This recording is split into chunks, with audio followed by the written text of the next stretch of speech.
제21대 대통령 선거에서 이재명 대통령이 당선됐습니다. 그중 이목을 끈 지역은 부산이었지에 이재명 대통령은 험지라 불리는 부산에서 40.14%를 얻어서 이 지역에서 40%의 득표율을 넘은 최초의 민주당 대통령이 됐습니다. 이로써 부산은 해양수산부 부산 이전, 해사법원 설립, HMM 본사 부산 이전 등 해양수도로 자리를 굳힐 추진력을 갖게 됐는데요. 앞으로 어떤 구체적인 로드맵을 내놓을지 이야기 나눠볼까요? 네, 부산 선대위 총괄 선거대책위원장을 지냈던 이재성 민주당 부산시당위원장 모셨습니다. 안녕하십니까? 안녕하십니까? 안녕하세요. 예, 우선 축하드립니다. 네, 감사합니다. 예, 소감부터 한번 들어볼까요? 예, 어떤 국민의 선택에 경의를 표합니다. 내란을 극복하고 민생 경제를 빠르게 회복시켜서 국민의 어려움을 조속히 해결해 나가도록 하겠습니다. 예, 이번 선거 결과에 담겨 있는 민심, 민주당은 어떻게 읽는지 이 부분도 한번 여쭤보고 싶습니다. 예, 우선 뭐 헌정 파괴에 대해서는 분명히 심판을 하되 국민적 어려움인 민생 경제를 빨리 챙겨라라는 의미로 받아들이고 있습니다. 예. 자, 전국 득표율에 미치지는 못했지만 이제 부산에서는 마의 40% 득표율을 뚫어내면서 40.14%를 얻었습니다. 부산에서 40% 득표율을 넘은 최초의 민주당 대통령이 된 건데요. 여기에 담겨 있는 민심, 민주당에서는 어떻게 해석을 하고 있는지 궁금합니다. 예, 사실 그 이재명 대통령이 부산과의 직접적인 연고가 없지 않습니까? 예. 앞서 우리 문재인 그리고 고 노무현 대통령님도 사실은 40% 지지를 받지 못했었거든요. 네. 그런 의미에서 부산 시민들께서 또 민주당에게 주는 마지막 기회다, 또 한 번의 기회다 이렇게 생각을 하고 있습니다. 예. 예. 자, 이재명 정부가 이제 당면한 과제는 사실 뭐 민생 경제 회복이 가장 급선무일 텐데요. 이 대통령은 후보 시절에 35조 원 이상의 추경 계획을 밝힌 바가 있습니다. 이제 7월 하순경에 국회 의결을 예상하고 있던데 이거는 좀 어떻게 추진이 될 걸로 보십니까? 예, 더 빨라질 겁니다. 어제 이미 그 대통령이 직접 주재하에 비상경제 TF 회의가 진행이 됐었거든요. 네. 그리고 35조 추경 중에 이미 13조는 여야 합의로 처리가 됐습니다. 예, 남은 부분들이 한 20조 정도 되는데요. 네. 뭐 빠르면 이번 달이라도 이제 처리가 될 것 같습니다. 신속하게 좀 진행이 될 거다. 이런 그렇죠. 말씀이시네요. 지금 뭐 당장에 그 돈을 돌게 해야 된다라고 하는 부분들은 이재명 대통령의 분명한 생각이기 때문에 빠르게 진행이 될 겁니다. 예, 이재명 대통령이 부산 공약을 이렇게 약속했던 부분들 좀 이야기를 나눠보고 네. 싶은데 예, 먼저 그 해수부 부산 이전을 하겠다 이렇게 말씀해 주셨는데 로드맵은 마련이 된 건지 정부 조직법이 개편될 때 해수부 이전이 결정이 된 건지 여쭤보고 싶습니다. 그렇죠. 우선 그 정부 조직법을 개편해서 해양수산부를 부산에 둔다라고 하는 법적 근거를 확보하는 게 제1순위입니다. 네. 그렇게 된다면은 이미 후보께서 전담 비서관을 청와대에 두겠다고 했거든요. 네네. 그러면 지금 많은 분들이 생각하시는 그런 로드맵이라고 하는 거는 뭐 올해 안에 충분히 나와서 내년에는 우리 시민들이 좀 체감할 수 있지 않을까 생각합니다. 예. 로드맵은 올해 안에 나오고 네. 내년이면 어떤 큰 움직임이 있을 거다 이런 그렇죠. 말씀이신 예, 거죠? 그러니까 뭐 북한 재개발하고 연계를 해서 예. 뭐 어디에 들어서고 또 관련 시너지를 낼 수 있는 민간 기업들도 어디에 들어오느냐 하는 부분들을 우리 시민들이 체감할 수 있을 겁니다. 네. 자, 그리고 이재명 대통령의 부산 공약 중에서 이제 HMM 부산으로 이전하겠다. 이게 지금 뭐 뉴스에서 보도가 되고 있는데 HMM 육상 노조가 본사 부산 이전에 대해서 추진을 하게 되면 강력하게 투쟁하겠다 이런 입장을 내놨거든요. 어떻게 보십니까? 예, 이게 자꾸 막 어떤 수도권 우리 대한민국이 상당히 수도권 중심이지 않습니까? 예. 그 언론도 좀 수도권 중심의 보도들이 계속 나오는데요. 이거는 바로 잡아야 됩니다. 그 HMM이 부산으로 오는 거는 주가에 도움이 됩니다. 그 대부분의 그 이런 물류 대기업들은요. 네. 몇 개를 빼고는 전부 다 해안가에 있어요. 그런데 언론들은 그 예외적인 경우 스위스 예를 들면서 해안가에 있지 않다라고 하는 이런 일방적인 주장도 하는데요. 주가 한번 보십시오. HMM 주가가 빠지고 있질 않아요. 기본적으로. 그래서 다만 근로자들 입장에서 근무지를 옮긴다라고 하는 부분들이 굉장히 많은 불편함을 야기할 수 있을 텐데요. 예. 이거는 직접적인 소통을 통해서 우리 HMM의 근로자들이 보다 쾌적한 환경에서 일을 할 수 있도록 하는 부분들도 생각을 하고 있기 때문에 잘 풀릴 거라고 생각합니다. 예. 그리고 이어서 부산에 동남투자은행을 설립해서 지역에 투자하겠다 이렇게 약속을 했었습니다. 네. 이게 산업은행의 대안이 된다고 이렇게 밝혔었는데 이게 대안이 될 수 있는 건지 산업은행과는 어떤 차이가 있고 어떤 실효성이 있는 건지도 여쭤보고 싶습니다. 네, 이 부분은 산업은행 본점 이전보다 부산의 실익이 훨씬 크다. 이거 제가 명확하게 말씀을 드립니다. 그 산업은행의 납입 자금 자본금이 한 26조 정도 됩니다. 네. 그럼 부산에 지금 인구 비중이 7%가 채 안 되거든요. 근데 지금 이 현재 준비 중인 동남투자은행의 초기 자본금이 3조예요. 네. 그러면 새로운 일자리, 고급 일자리가 늘어나고 실질적으로 부산을 비롯한 부울경에 투자될 수 있는 투자금이 훨씬 커집니다.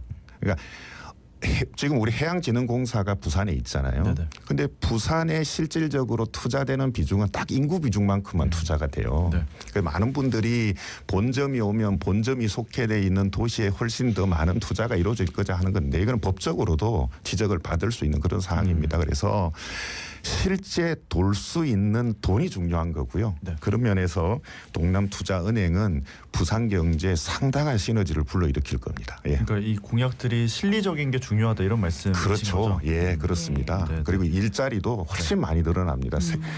이전을 해오는 거하고 새로 만드는 걸 생각을 해보십시오.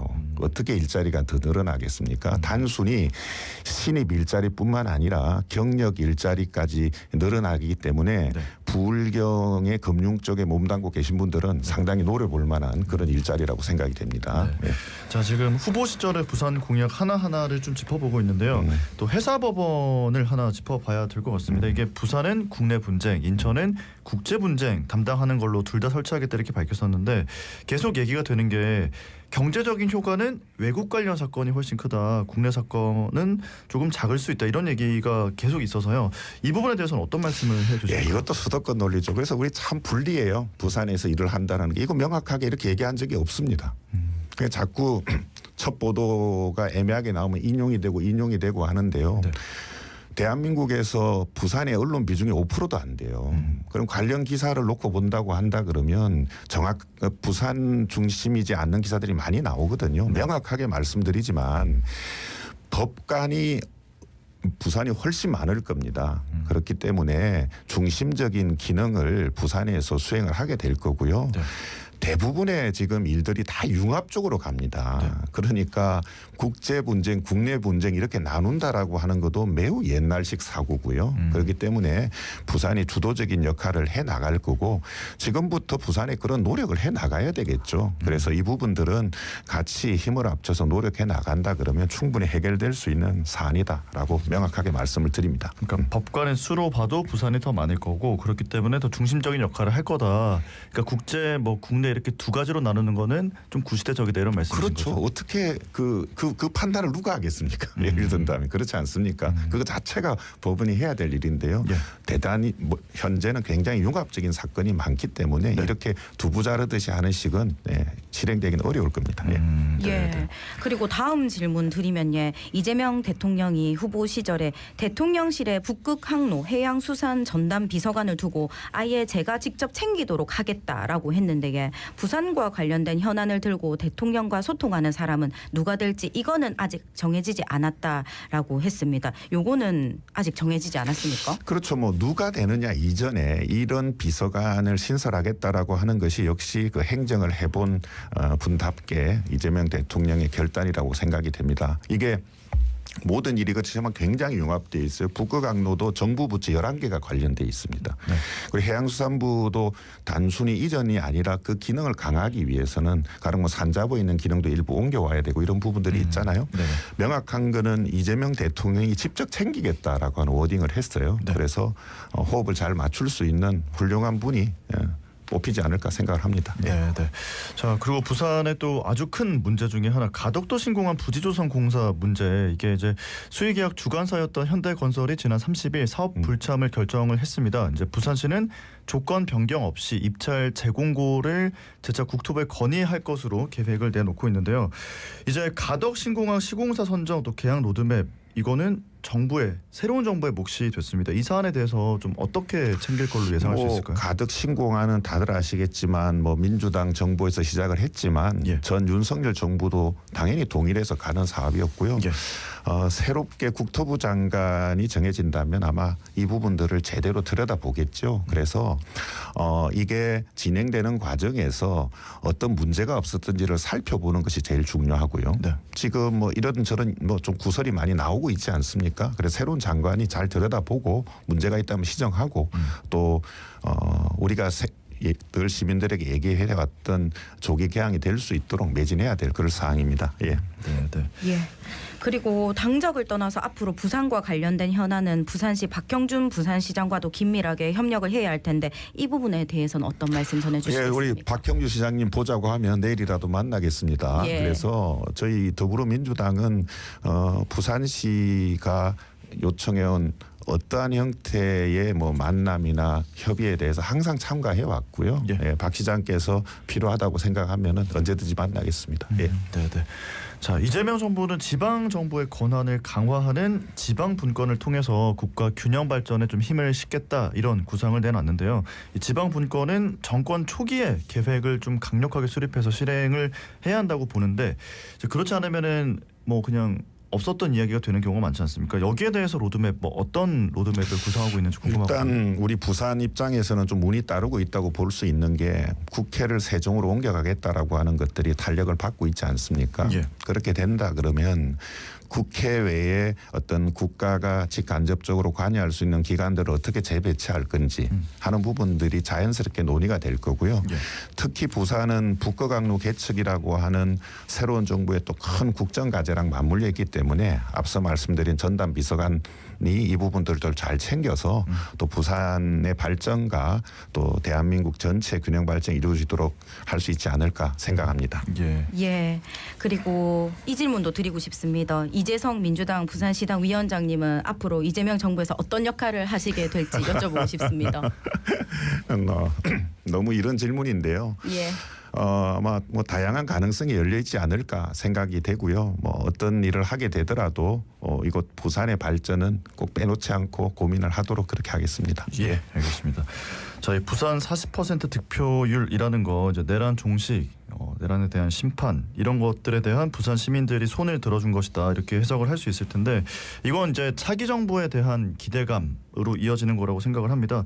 부산 발전을 위해서 많은 노력을 부탁드리고요. 이제 이 질문 하나 드리고 싶은 게 이재명 대통령이 이제 압도적인 국회 의석수를 갖고 있기 때문에 국정 운영을 하는데 아주 좀 원활하게 진행할 수 있는 부분들이 있을 것이다, 네. 추진력이 있을 것이다라고 이야기를 하지만 또 한편으로는 이 견제 장치가 좀 부족해서 우려하는 목소리도 있습니다. 실제로 이제 취임 첫날 민주당이 대법관 수를 늘리는 내용의 법원 조직법 개정안 또 국회 법사위 소위를 통과를 시켰고 오늘 3대 특검법도 또 검사 징계법도 처리가 될 것으로 보이는데 이 부분에 대한 부산 시민들 또 국민들의 우려에 대해서 어떤 말씀을 해주실 수 있을까요? 뭐 이재명 대통령은 국민에 대한 모섬이다. 또 뭐 저같이 이재성 부산시당 위원장은 부산 시민에 대한 모섬이다라고 하는 기본적인 철학이 있습니다. 그러니까 가장 큰 견제는 국민이죠. 그러니까 앞서 윤석열 전 정부 때 문제가 됐던 거는 국민이 원하는데도 해당 법안을 거부권을 행사했기 때문에 그게 문제가 많이 됐거든요. 예. 가령 뭐 최혜병 사건 같은 경우도 진상규명해야 된다. 네. 많은 국민이 원했는데 거부권이 일어났고 또 김 여사 사건도 마찬가지지 않습니까? 그래서 가장 큰 견제는 국회가 아니라 국민입니다. 늘 말씀을 드리지만 정치는 정치인들이 하는 것 같지만 결국 국민들이 하거든요. 요즘 같은 시대에 여론조사 기능이 굉장히 많이 발달되어 있어서 만약에 이재명 정부가 추진하는 부분들이 국민적인 부정적인 여론이 많다 그러면 그 부분에 대해서는 이재명 대통령께서 충분히 고민을 해서 또 국민들하고의 눈높이를 맞출 것이라고 생각을 합니다. 네, 알겠습니다. 오늘 말씀은 여기까지 듣겠습니다. 고맙습니다. 고맙습니다. 네, 고맙습니다. 네, 지금까지 부산선대위 총괄선거대책위원장을 지냈던 이재성 민주당 부산시당 위원장과 이야기 나눠봤습니다.